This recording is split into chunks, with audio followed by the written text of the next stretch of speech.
I don't know about you guys, but I find history to be fascinating. So I think I'm going to start today's episode with a little tiny history lesson. On November 2nd, 1755, Maria Antonia Josepha Johanna was born. She would go on to be renamed when she moved to France, Marie Antoinette. She was born an Archduchess of Austria and was the youngest daughter of Empress Maria Theresa and Emperor Francis I of the Holy Roman Empire. And she ended up moving to France and marrying King Louis XVI. And the two of them ruled France. Louis, of course, being the actual king, and she was... Marie Antoinette, during her time as the Queen of France, was known for lavish parties and incredibly over-the-top lifestyle. She collected things. She collected furniture and musical instruments created by the finest craftsmen in Europe. She had pieces of art commissioned from all of the most expensive artists all across Europe. And she actually had her own special queenly palace where she put all of her most treasured items, her giant collection. And she had this incredible lifestyle. And the people of France watched Marie Antoinette and King Louis and realized just how horrible everything had become. And that led to the French Revolution. The excesses of the royalty led to the people rising up and taking them down. And in 1792, then 37-year-old, I think she was 37 at the time. She may have been a little bit younger. 36, wasn't quite to her birthday. Fled the royal palace because it was overtaken by the revolutionaries, and they captured her and Louis in September of 1792. And in January, they beheaded Louis XVI for crimes against the people of France and established a republic. And that was in January. And then by October of 1793, they beheaded Marie Antoinette after her trial for crimes against the people of France. And what does this lavish lifestyle have to do with now? Let's see. Marie Antoinette is often credited with the phrase, let them eat cake, or in French, qu'ils mangent de la brioche.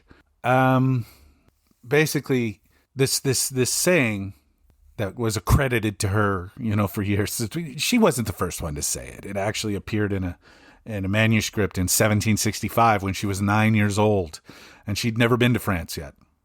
So, but this phrase, this was like a dismissive way to say that the queen, the royalty didn't understand the plight of the regular man. They didn't have bread, and she said, "Let them eat cake."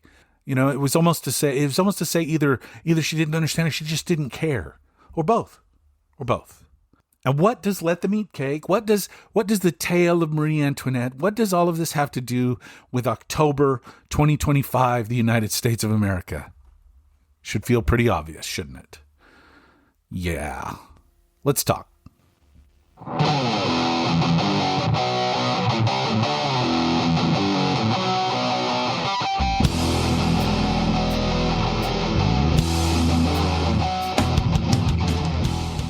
Welcome back to the Trent Takes On podcast. Trent Takes On 2.0, I guess I call it officially. Trent Takes On 2.0, and I am Trent from the title of the show. And I talk about stuff. I talk about stuff that happens in the world. I sometimes talk about, parenting and stuff. It's one of those things that I started and it was supposed to go in one direction and it ends up going in another. And that's not necessarily a bad thing. But I discovered that what I miss the most about my relatives who have passed on is their thoughts, their feelings, their emotions, their passion. I miss hearing their voices. And I am doing this to do that same thing for my kids. Of course, I also always wanted to be a radio DJ. That was like not always. It was college. hit me, and I was like, oh, DJ, I want to be on the radio. And I got to be on the radio a little bit on my college radio station. And but I moved to California. I wanted to get into the entertainment industry. This was one of those things. Like, I came out here, I started listening to Kevin and Bean and Mark and Brian in the mornings. So I was like, man, I would love to be a morning radio guy. But it wasn't in the cards for me. I didn't have that kind of dedication to fly that way. So this is kind of, I don't know, accomplishing multiple tasks with the same thing. So I'm sharing my thoughts and my weirdness with the world. And sometimes people appreciate it, and I appreciate you for that. And sometimes we don't connect, but that's okay. I'm talking these days mostly about the fascist regime that's taking over our country and how unhappy I am about it. It's one of those things that when crazy stuff happens in the world, you do have this thing inside of you that says, what would my parents have said about this? What would my grandparents have said about this? And so at least my kids could go, yeah, well, let's see what Dad had to say about this. So that's why I do what I do. And hopefully other people can be similarly inspired to use their voices as best they can. And that's what I'm attempting to do. I don't want my kids to grow up in a fascist dictatorship, to make a long story short. I'm not interested in it. It sucks. Fascist dictatorships only work out for the top of the top, for the fascists. And to get to the top of the top, you got to do a bunch of evil things. You got to do a bunch of stuff that really runs against the grain of being a real good human. So I'm not going to do that. I'm going to fight against the fascism because I don't like it. I went out to the No Kings protest on the 18th, which was last Saturday, and the turnout was very similar to the last one here in my lovely little town of Rancho Cucamonga. But it wasn't nationwide. It was much improved nationwide. The estimates are anywhere from 7 to 8.5 million people, 2,800 different events, give or take. People came together and said, we don't want this completely unfettered power grab from this would-be dictator. We want the checks and balances that were established in our Constitution to kick into gear and to keep this guy from destroying everything that we've worked so hard to build as a nation over the last 250 years. It hasn't been all good. It hasn't been all positive. It hasn't been an even rise. We've never been the multicultural, multiracial, liberal democracy that we dreamed of being. Nope. All you need to do is look at the gerrymandering that's going on right now, designed specifically to take the voting power away from minorities in this country, to know that there are certain people in this country, bunch of white dudes who claim to be Christian, who aren't, who really, really want to maintain power. I think it's for two reasons. Number one, they've always had it. They don't know what it's going to be like when you don't have power. And number two, I think that they're scared. They're scared that should people of color take power in this country, that the tables will turn. And, to be honest, you're doing a lot of shit right now that makes me want to help them turn the tables. I do want to help them turn the tables. I want to see us as a multicultural, multiracial, liberal democracy. I think that the minorities in this country have been underrepresented for far, far, far too long. It's time. It was my pleasure to participate in the No Kings protest. It was an honor to be amongst these people who are willing to stand on the streets and wave their signs. Some places you get to march. We have to kind of just like stand around here in Rancho, although people do move back and forth all the time. You meet people, you get involved, you get involved in the next thing. You know, that's the point of these, that they grow, they continue to grow, and they continue to mobilize us, each of us in different ways. I've always wanted to lift people up. Even the shitty version of me wanted to make sure that people were being the best version of themselves they could be. I've always considered myself a teacher. If I could share my knowledge, my experience with anyone, I've always happily done so. I think that that's important. It's one of the things that my grandfather taught me, that if you can share your knowledge with others, that's one of the most noble things you can do. Now, my knowledge isn't exactly, how to split the atom, but I've seen some stuff. And I know some stuff, and I never stopped reading. I've always tried to continue to educate myself. And so when I say that what I see is a continued fascist takeover of our country, I'm not lying. I'm not talking out my butt. I mean, they're following the Fascism 101 to, autocracy playbook. And it should scare the hell out of all of us. And what we saw last Saturday, 7+ million people out for the No Kings protest, was a bunch of people in the streets saying, this is so important, I'm willing to give up my Saturday to say how important this is. And in response, the Mad King himself claimed that they were small protests. Fact check, largest day of mass protest in the nation's history. In response, he decided he would put together an artificially intelligent AI slop video of him in a jet labeled King Trump wearing a crown.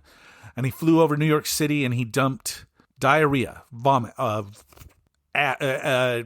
poo, shit all over the protesters in his AI slop video to the soundtrack of Danger Zone by Kenny Loggins, the theme to Top Gun. For the record, Kenny Loggins came out and demanded that it be taken down because his songs are meant to bring people together, and this was not an allowable use of Danger Zone. So good on you, Kenny. That's what Donald Trump thinks of us. Thinks of the people who don't agree with him. He would just shit on us. That's how he feels. J.D. Vance posted another AI video of King Trump doing kingly things. You see, they weren't moved by the protests. They weren't moved by the fact that 7 million Americans came out and marched in the streets to say this is not okay, to the point where they just decided to blow it off, claiming that we were all paid by George Soros. I'm still waiting on my check, for the record. Claiming that we were Antifa, that we were terrorists, that we were domestic terrorists in inflatable frog costumes. Just people trying to say, we don't want this for our country. We're domestic terrorists. Nobody was hurt. I heard of 3 arrests. 2 of them were counter-protesters flashing guns at protesters. That's bad. So those 2 arrests, I don't think we can count. And the 3rd arrest that I heard of was of a woman in North Carolina who was arrested for wearing an inflatable penis and holding a sign that said, "No dictators." And she was arrested by the police, who found her costume to be inappropriate. She was dressed as a giant inflatable penis. Hilarious. And she refused to take it off, so they actually had to tackle her to the ground.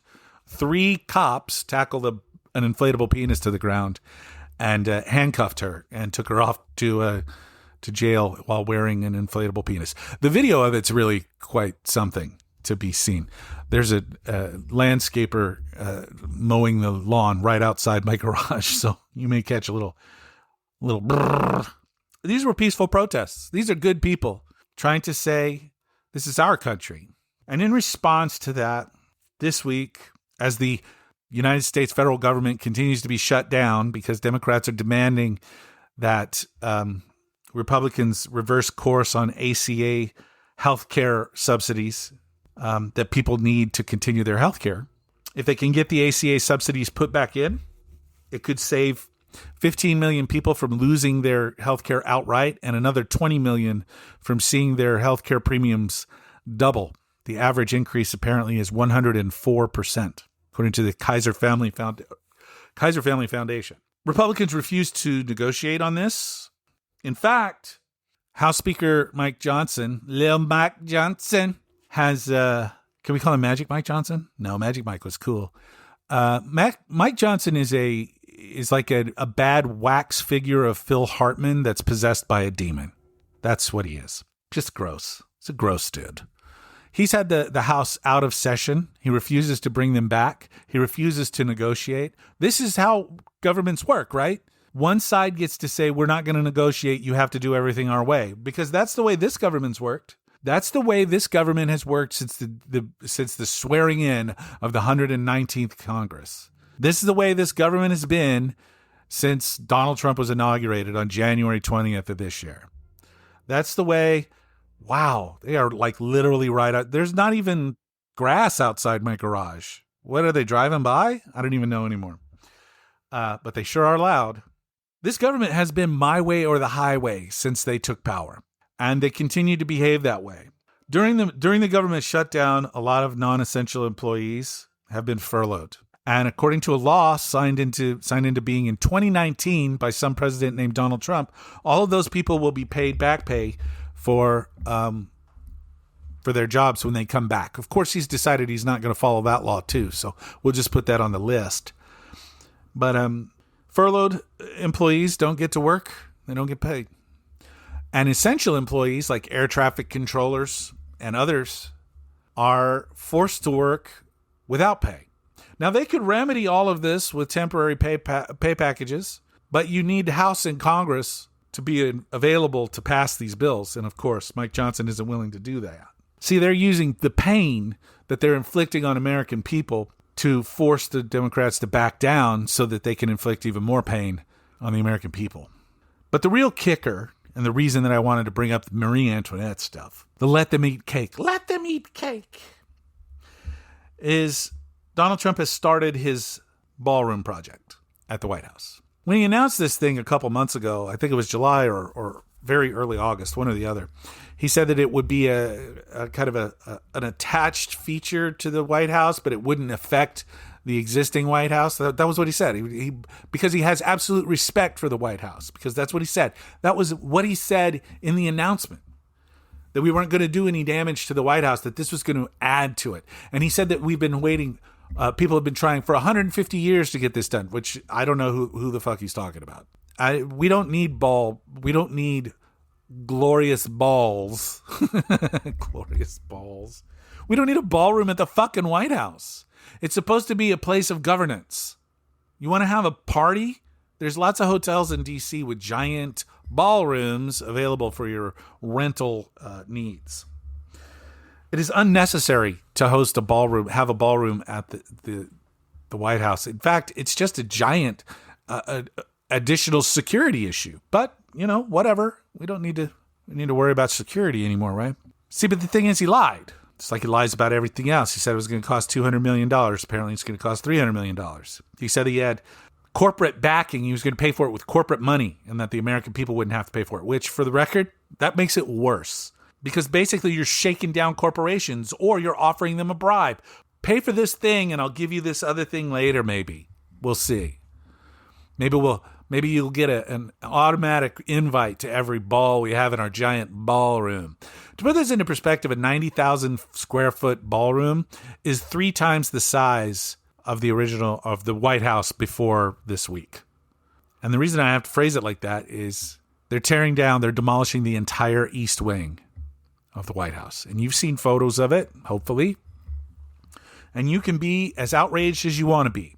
That is American history. That is the people's house.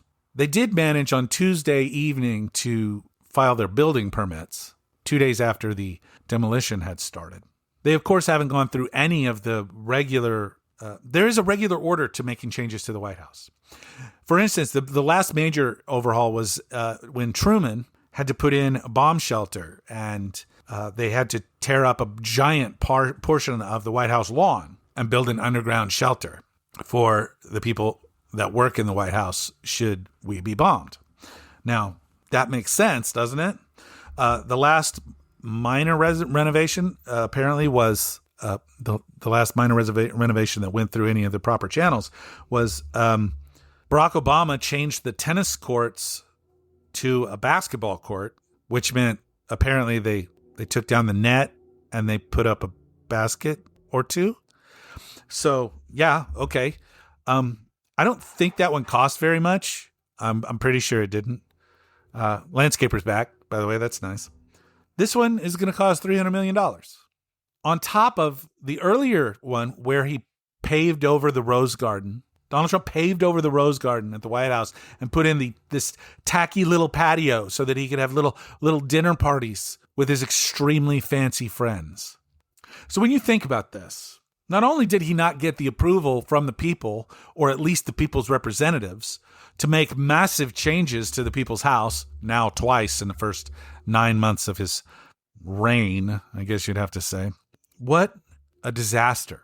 He's just doing it because that's what royalty does. That's what the Mad King does. He doesn't need permission. He just does whatever he wants, including giving $40 billion to the president of Argentina. Of course, he only gets that money to save Argentina if he wins his election. $40 billion to save Argentina. Now, that $40 billion would actually cover the Affordable Care Act subsidies that the Democrats are trying to hold out for.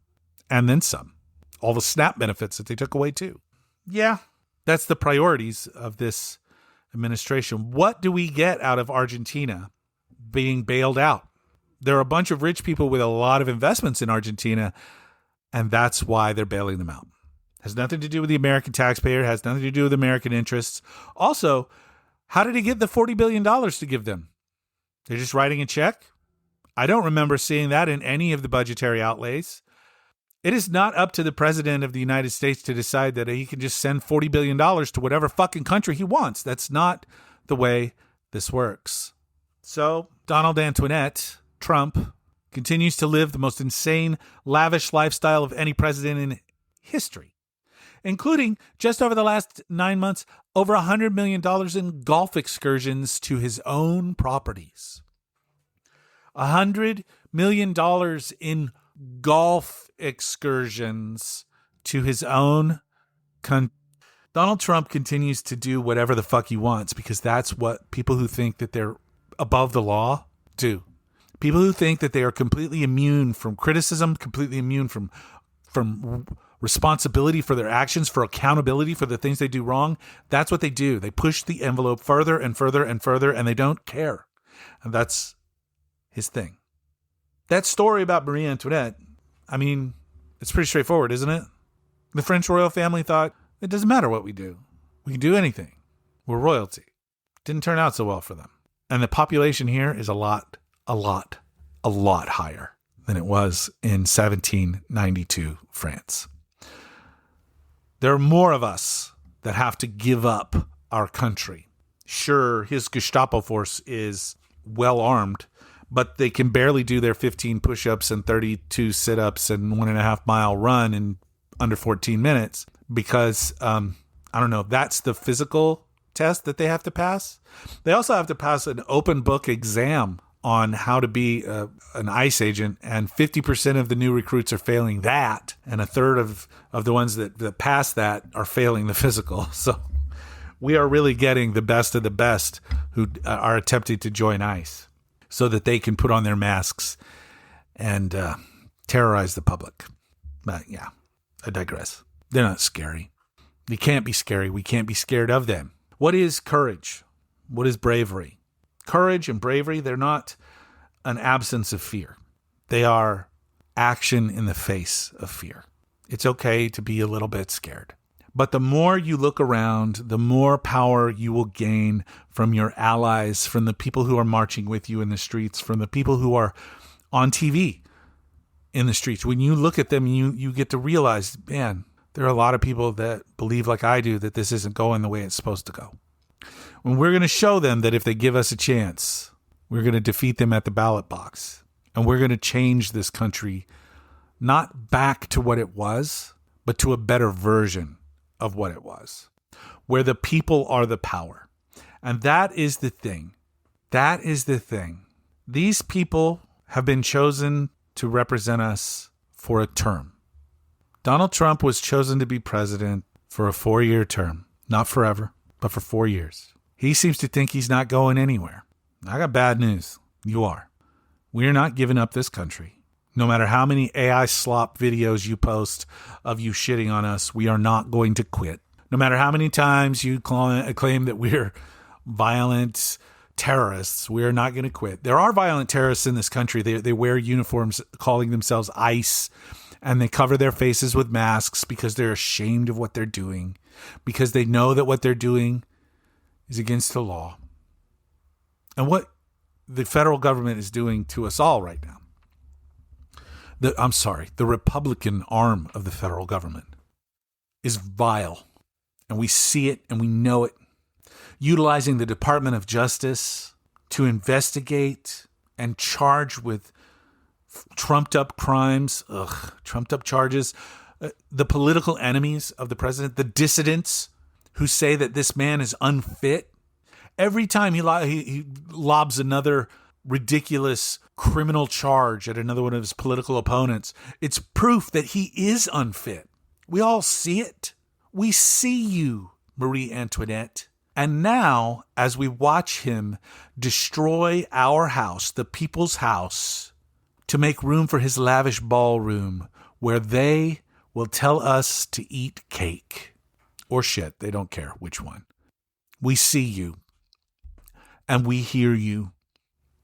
This man and his sycophants, the people who prop him up and push him forward, they despise us. They despise the American people who have handed them these jobs to represent us. They despise their own voters. They really despise those of us who voted against them, like me. They're trying to take away our federal funding for the projects that have been pre-approved to punish us for not getting on board with the Mad King. Well, I've got news for the Republicans in Congress, for the Republican in the White House that's being destroyed as I speak, illegally.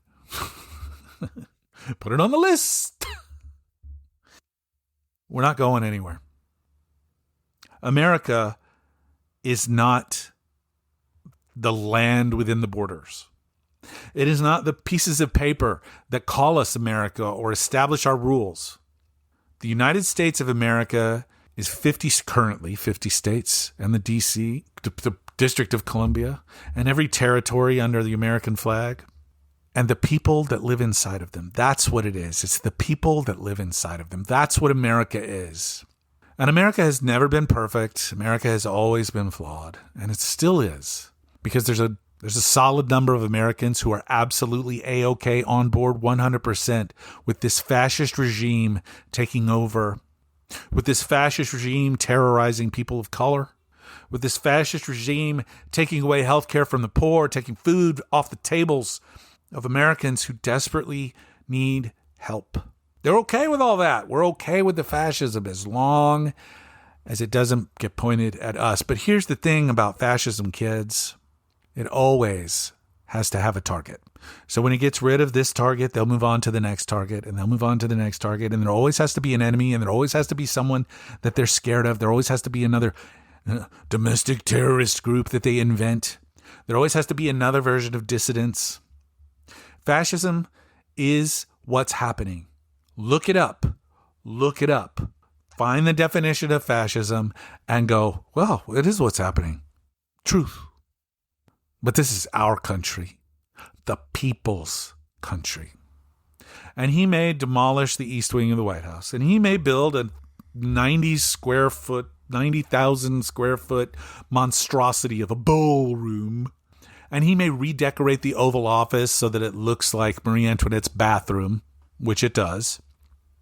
He may hang photos, oil paintings of himself all over creation, and that's fine. And he may build l'Arc de Triomphe as a new monument in Washington, D.C. That's on the table, too. They want to build a giant arc in honor of Donald Trump in Washington, D.C. You can build all that stuff. But just like you're tearing down the East Wing, we can tear them right the fuck back down. The buildings, they're temporary. The borders, they're temporary. The documents, they're temporary. But the people that make America aren't going anywhere. Let them eat cake, he's saying. Well, I think we're about to tell them how we really feel. I look forward to these off-season elections that are coming up here in a couple weeks. I have already voted in California yes on Prop 50. It is a temporary redistricting to counterbalance what's happening in Texas. Virginia Democrats have started their process to redistrict Virginia to attempt to take a couple more seats back. Hey, until we can level the playing field with independent districting for every state, which is what we really need, so that we can take gerrymandering out of the hands of the partisans, this is what we have to do. We have to fight fire with fire. And I hope that we're up for it. So register and vote. Register and vote. Talk to the people closest to you in your lives. Lift them up. Explain to them the dangers. And join the team. That's what we're asking. Let them eat cake. Well, I don't feel like eating cake. With that, I'm going to check out for the day. It's a little bit of a shorter episode. I think that's good for me today. My hip is bothering me. I can't explain why. I think it's my dog. Thank you so much for journeying with me this far. I, of course, always appreciate you all so very much. And please share this with a friend. Share this with somebody else that needs to hear it, that needs to be lifted up, that needs to know that you're not alone when you're angry about what's going on, when you see the devastation that's caused. And I think that that's one of the coolest things about this week is we got the No Kings protest, and then we got somebody behaving like a king. And visually, like, it's so striking. Everything from the bullshit AI slop video to the destruction of the White House. Man, it just screams, I'm above all of you. And for the record, he's also suing us, the people, the taxpayers of the United States this week. He's suing us for $230 million because he was investigated for crimes that he committed. Just think about that for a second. Pain and suffering. $230 million. He says, I'm suing myself. No, you're not. You're suing us. You're suing the taxpayers. King, the Mad King. Let's tell him no. Thank you so much. I'm going to be back next week with a all new episode, and I'm going to be back at some point this weekend with my buddy George for another No Plan, No Problem podcast. Thank you to everybody who's checking that out. It is really interesting. I like it. I think it's better than this one. It is what it is. I'm a better collaborator than I am a solo act. What can I say? Thank you one final time. Remember, please, please, please be good humans. It's the least we can do. And until next time, love you. Stay strong.